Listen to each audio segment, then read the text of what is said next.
Hey everybody, John Ploskina here, and we're doing away with all the usual silly rigmarole because today we're going to talk about dangerous ideas, ideas that challenge your preconceived notions.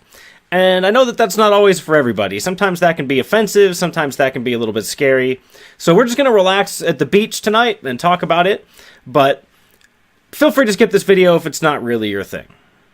Okay, so I'm a big fan of Stefan Molyneux and Vox Day. I think both of them have put a lot of really fascinating content out there. It's really good stuff for people like me who like to think maybe even a little bit too much. And they've been involved in this ongoing discussion about R and K reproductive strategies from biology and how sometimes they seem to appear in human society. Now, that stuff is outside the scope of this video. That's an ongoing discussion that I want to add to.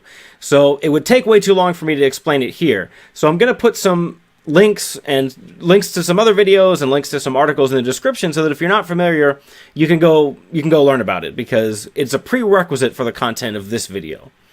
And that topic can get pretty grim and dark, but the information that I'm going to lay out here can give you sometimes maybe a little bit more of an optimistic perspective on it. At least I hope so. So I was watching their recent interview, Why People Love and Hate Donald Trump. And Vox Day said something really, really interesting that I think I can shed some light on. I mean, to me, that's one of the things that is so remarkable from a philosophical point of view, is how many of these various, not only encivic, but encivilizational concepts all fit together broadly. Even though I might be religious, Milo's religious, you're not, Mike's not, and yet we all see the same pattern. It's interesting to me how many people on the right, especially of the alt-right variety, tend to see the same patterns at work, regardless of what our core beliefs are.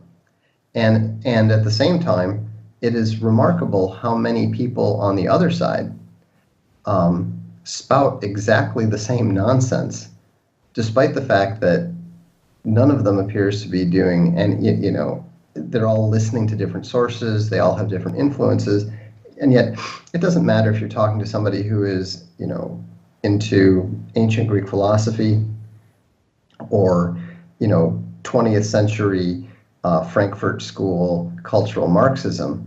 The conclusions that they reach, the patterns that they follow, end up being exactly the same. That's a really clever observation. And actually, because I'm interested in the science of memetics, I put a lot of thought into repeating patterns of human behavior. This is some information that it seems to me like Vox Day and Stefan Molyneux don't have, or perhaps they've just never thought about it in this context. So I'm going to go ahead and review some key concepts from memetics and explain how it might relate to R and K reproductive strategies as seen in human societies.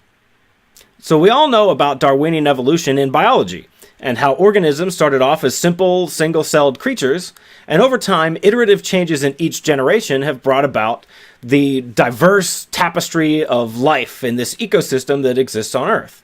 Now, the thing that most people don't know about evolution is that evolution is an algorithm. An algorithm is a set of steps that gives you some output to solve a problem. And in computer science, we use algorithms to do things like sort data alphabetically. We have a famous algorithm called bubble sort and some others that we use for things like that. Now, the thing about an algorithm is that it's abstract. Algorithms can be applied to any data set as long as it meets the right criteria, the right circumstances.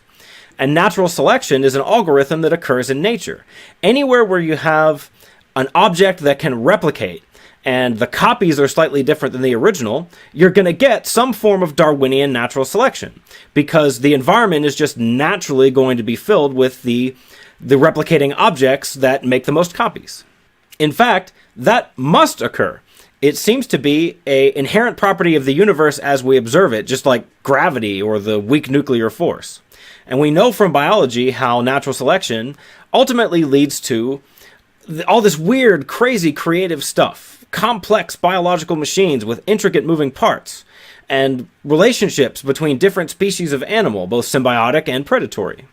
So computer scientists are trying to find ways to use these concepts to solve really complicated problems in outside-the-box ways. It's called evolutionary computation. It's a whole field of computer science. And I bet that if we think about it, we can find some other replicating systems that are subject to natural selection right here on Earth around us occurring naturally. So here's a thought experiment that was originally proposed by evolutionary biologist Richard Dawkins. Ideas are replicating objects. They reproduce when they spread from person to person, and the method of their reproduction is symbolic transmission, usually through language. And symbolic transmission isn't perfect. You might misinterpret what I said, I might use words that you don't understand, I might never have understood it in the first place, and so ideas kind of tend to change as they get passed around. And you could call these little changes mutations. So mimetics is the study of human thought and behavior as if they were just constructs that evolved through natural selection, just like biological organisms. So in biology, we know that it's survival of the fittest and trial by combat. But in mimetics, it's trial of the catchy and trial by memory, because being forgotten is the worst thing that can happen to an idea. It's like dying. Ideas can even go extinct. I borrowed the term catchy from music. It's a shorter, catchier way of saying memorable. Most songs that you hear probably just fade into the background and you don't really notice them and you kind of forget about them right away. But every once in a while, somebody writes a song that's so memorable, so catchy, that you can't stop singing it. It seems to follow you around. And in the shower, you start singing it. When you're driving, you start singing it. And when songs are catchy to huge groups of people, that's when they go on to become number one hit songs that are played over and over again and shared. That already has some really interesting implications in the real world. Like, how much of what you learned in school do you actually remember today? Not a whole lot, huh? That's because school classrooms aren't very catchy places. Nothing very entertaining or interesting or memorable happens in them most of the time. And so the ideas that we attempt to transmit to our children in school mostly are just forgotten. But let's keep going, because there's still more to learn. The music metaphor is still useful here. How many times have you got a song stuck in your head even though you didn't even like it? Something about it was catchy. You just kept remembering it. It kept playing over and over again in your head and driving you crazy. Well, from the song's perspective, that was success. It was able to reproduce. And memes, just like genes, are selfish. They just want to reproduce. They don't care about the consequences for you. It's exactly the same principle. So just like how being really cute doesn't protect an animal from predation, being true or being useful doesn't help an idea spread. Ideas only ever spread because they're catchy, and catchiness is completely amoral. So you've heard that a lie can go around the world before the truth has its boots on. Well, these concepts from memetics explain why. Because the truth is usually complicated and boring and sad, and you just kind of wish you never heard it at all. But a lie can be really entertaining. A lie can be something that you excitedly whisper to your friends in the dark. Now, simple memes like this viral image from the internet are kind of like single-celled organisms. They just float around out there on their own trying to reproduce as best they can. But some memes figured out that, like biological organisms, it makes sense to come together into larger constructs, like multicellular organisms. And memetics has a similar concept. Memes that come together into collections of related ideas and patterns of behavior are called memeplexes. So think of it this way. A ball is like a meme. A ball is one simple concept by itself. And a ball might entertain a small child for a couple of minutes on their own. But soccer is a memeplex, a collection of ideas about the ball. Patterns of behavior, uniform standards, rules, capacities for stadiums, all of these things are connected to soccer in some way. And look at this, soccer is the most popular sport in the world. It's estimated that about 3.5 billion people follow soccer. And that's more than any religion or political ideology. And that just goes to show you that mimetic evolution is one of the most powerful forces at work in the world. And it's especially an apt metaphor here because soccer straight up evolved. Nobody sat down and invented soccer the way that we know it today. People played similar games thousands of years ago, and over time, they just accrued catchy mutations until what we think of as soccer now slowly emerged. And notice how soccer involves multiple people working together. It turns out that involving other people in an activity is catchy, and some of the biggest, most powerful, and most destructive memeplexes in the world are just instruction sets to form really big, really complicated human organizations. So here's one fun and potentially offensive example. Religions. Religions are collections of ideas and patterns of behavior that have evolved together over time. And Richard Dawkins and other new atheists used memetics to criticize religion a lot. And some of that was valid. It makes sense. You can see how religion might start off as a simple folk belief, but over time accrue catchy changes until it becomes a whole church. But I think if we stop there, we're not going to have as much fun as we might otherwise have. Because there's another pillar of human civilization that I think really just comes down to a collection of evolved behavior patterns and ideas, and those are nation-states. Nation-states are memeplexes.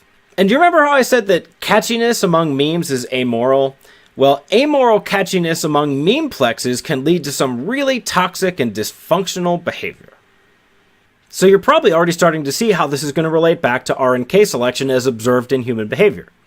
But there's one more key concept to introduce, and that is that within any group of human beings, any human organization, there's always a memetic flora that starts to evolve as they interact with each other. And it scales. It's true of a couple of friends who've been together for a long time, so they have a shared history and a shared jargon and some shared beliefs.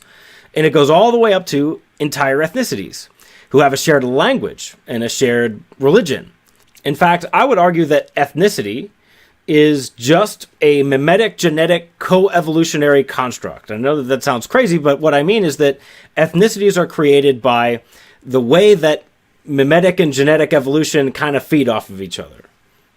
And while I hope that saying this doesn't get me killed, but I think that that helps to demystify the idea of ethnicity a little bit and make it something that, you know, maybe we don't have to be so afraid to talk about, that isn't so offensive. It will help to discharge some of this emotional content that exists around these topics.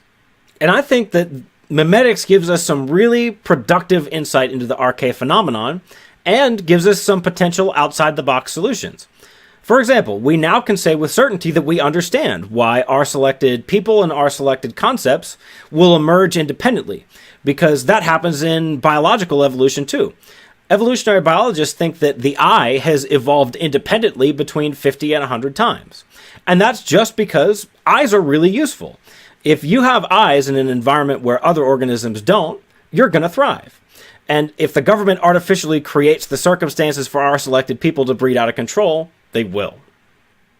So now, unfortunately, here in the United States, we've artificially created these circumstances, and we've also imported a large number of people who exhibit R-selected behavioral traits.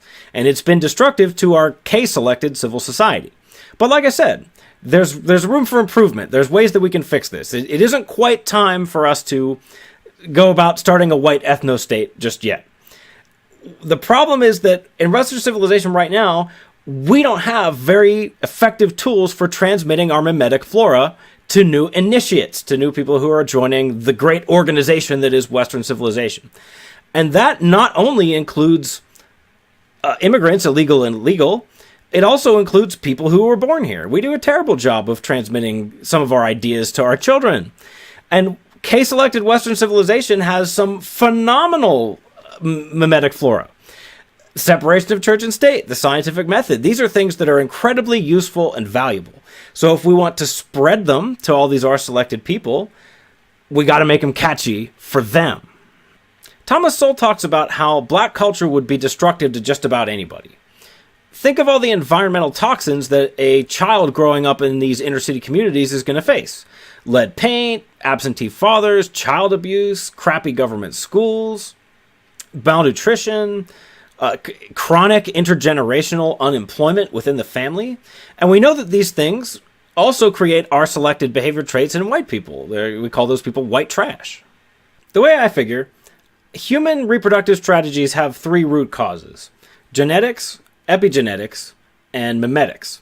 And if we want to make any headway with solving these social problems, we have to address all three.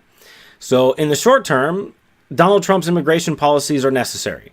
But we can't kick all of these people out. Some of them are born here, some of them are citizens. We're not going to deport the inner cities of the United States.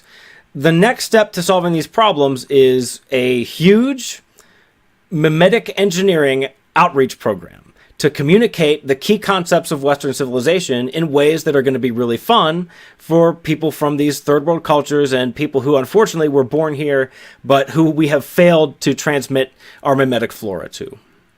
Now, me personally, I'm a former world traveler. I've been to lots of foreign countries, and I've spent a lot of time immersed in foreign cultures. And as a result, I've been in lots of situations where I've had to teach friends of mine key concepts of Western civilization that they weren't familiar with. I'll give you a specific example. One time I helped a friend of mine from the Philippines understand our judicial system.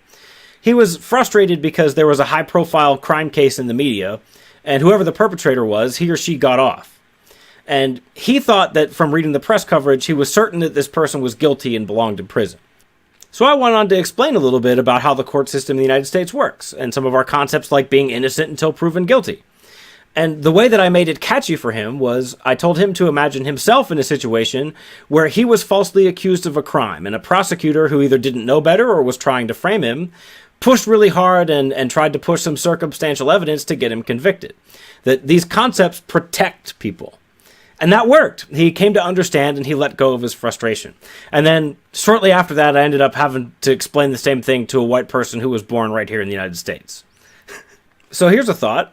How about if we fund the production of a blaxploitation detective show where the main character uses the scientific method to thwart his enemies, kind of like MacGyver? We could base the arch villain on George Soros. You know, I actually think that'd be a lot of fun to watch. I'd watch the hell out of that show. Or maybe we could do a remake of The Fountainhead, but this time set it in the world of hip-hop. You know, come to think of it, what was Ayn Rand's most popular and most influential book? It wasn't Capitalism, the Unknown Ideal. It was Atlas Shrugged. Because fiction works. Fiction is really catchy. Fiction is a great way to spread ideas. And here's another success story for memetics. How did the left destroy Western civilization and turn every Western country into a broke social democracy? Well, it wasn't because they wrote wonky policy papers. It was because they're great artists. There are some great leftist artists, and they enshrined leftist ideals in movies and books and in music, and they slowly changed the culture, and the state had to evolve in order to survive in this newly leftist culture. We need to do the same thing, but yank things back into a personal freedom, free market direction. And probably most crucially is going to be to spread ideas of peaceful parenting and to spread children's programming and children's content that communicates these ideas. A kids show broadcast in Spanish could accomplish a lot for the future. So now we have a clear path forward, and it's just we need to make this stuff as much fun as humanly possible to help these people assimilate into our society. And really, we're finally starting to figure this out for ourselves. Why is Donald Trump crushing Hillary Clinton in all social media at all times and dominating the headlines? It's only because his campaign is so much more fun. And really, you could predict the outcome of the last several elections by how much fun the campaigns were. Barack Obama was so much more fun than Mitt Romney and John McCain. George W. Bush, as crazy as this sounds, the Democrats were somehow able to turn over rocks somewhere and dig up people who were less fun than George W. Bush, two of them. John Kerry and Al Gore. And that's why he won. Ronald Reagan being more fun is obvious. And I think George H.W. Bush just kind of rode on the coattails of Ronald Reagan's fun. So you've probably guessed, I've put a lot of thought into this, and that's because I'm writing a book about it. It's called Memetic Warfare, Political Activism as Weaponized Fun. And this video is sort of an adaptation of the first couple of chapters. I've been working really hard to try and get this out before the election while everybody's kind of interested in politics and things. But it's just not going to happen. It's going to take a couple more months of work to get that ready.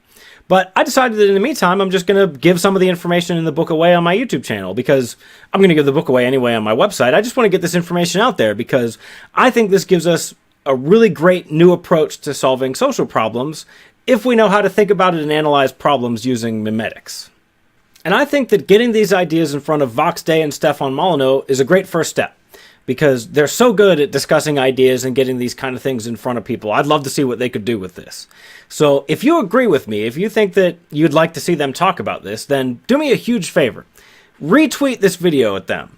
Because if enough of us do it, if these ideas are catchy enough, then eventually they're going to find their way where they need to go. And I'd really appreciate your help with that. But only do it if it's genuinely interesting. Don't pity me. I don't need your pity. But now you understand why my YouTube channel is filled with jokes and goofy bullshit and everything, and not just a serious discussion of the issues. And that's because I'm trying to make my ideas as catchy as humanly possible. And jokes and silliness are going to appeal to people in a way that a serious discussion of issues like this won't always. But I love to do this. There's going to be more videos like this on my channel too. Don't worry about it. And finally, that's all I got. Thank you so much for spending this much time with me. I know that was a long video and that was a lot of really complicated material, but if you made it this far, I really, really appreciate it. And if you like this kind of thing, if you want to see more content like this instead of cats on the internet, then please, by all means, pass this along. Share it with your friends, like, subscribe, and as always, we know that it is a harsh world out there, my friends. Please, keep thinking.